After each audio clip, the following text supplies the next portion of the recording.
My resume is, the Navy, and then in a completely different area in the Navy, and then went to Target stores and their distribution network.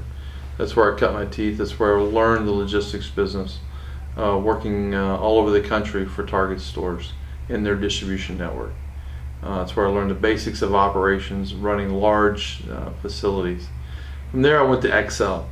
At Excel, responsible for the startup of their Walmart direct imports operations in Mira Loma, California, where we had almost 5 million square feet of warehousing that we started from greenfield in just 3 years, from 0 to 3 million, and then up to almost 5 million square feet.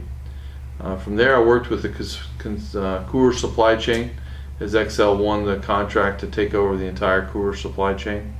From there, I went to NFI Industries and ran the Western region for NFI for 6 years as their regional vice president, growing that business from 800,000 square feet to well over 6 million square feet by the time I left. Running accounts such as Hasbro Toys, Carter's, Garments. We've run a variety of retail customers as well as direct manufacturers. From there, I worked for RoadLink, part of the Fenway Partners suite of services, where I opened Mexico for them and ran the Western United States and Western Canada for RoadLink. Now, here I sit, CEO of Pacific Mountain Logistics, our own company, a company that we set out from the beginning to be customer-centric, someone that focused on the customer, focused on doing the right thing, and focus on the ethics and morals that were very important to myself and my family.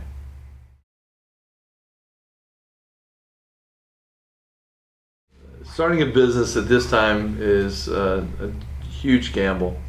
With some of the most successful businesses in the American history were started during recessions. By starting a business now, we got deals that we could not have gotten 3 or 4 years ago. We were able to secure property, secure equipment, secure technology, and quite frankly talent that we wouldn't have had access to just 3 or 4 years ago because the costs were prohibitive. So the capital outlay required to get into this business, which is pretty capital intensive, were reduced dramatically. Now, is it more stressful starting up a business in the middle of a recession? Absolutely, as customers have been reticent to make changes, reticent to make decisions. But on the same token, we feel like that right now, if we can succeed now and we can make it now, once the economy comes back, which it will, then we are completely set for the future. It's just a matter of slugging it out now.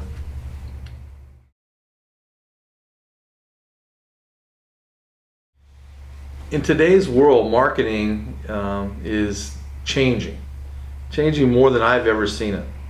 Now it's about taking advantage of the social networking, the internet. People, particularly of my age group, are quickly learning that you've got to embrace this new technology and new way of reaching people. When it comes to marketing, it's very expensive in the traditional formats, whether it be print media, radio advertisement spots.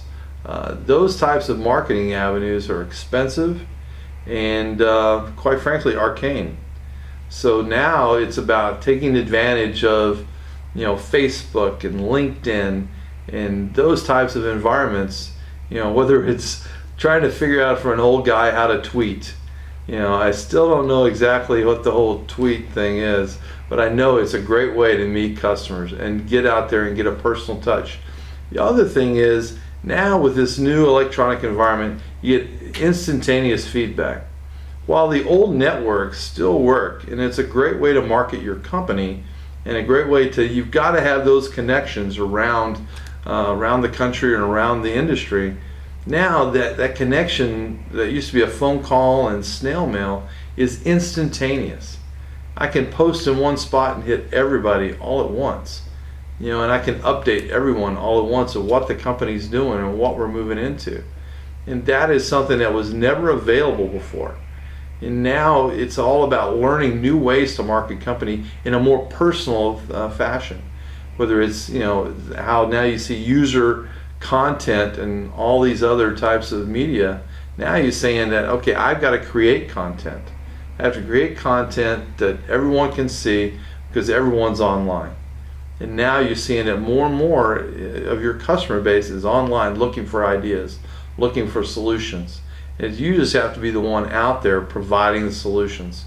And we found that to be hugely successful.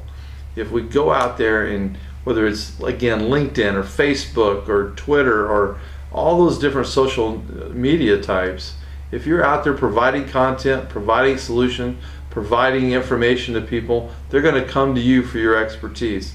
And that to me has become the greatest way to market a new company, a new 3PL, much better than the old traditional print media. And also, you take that to the next level and exploit your old network, the network of the Rolodex that is now all electronic. You pull out the business cards, you pull out the Rolodex, and you take that and you convert that into this new social network. And you invite those along for the ride, and you get them in there, in that network, and now you're updating that old crowd the new way. And I found that to be very successful from a marketing standpoint. And that's how Pacific Mountain Logistics has got his name out there in such a short period of time.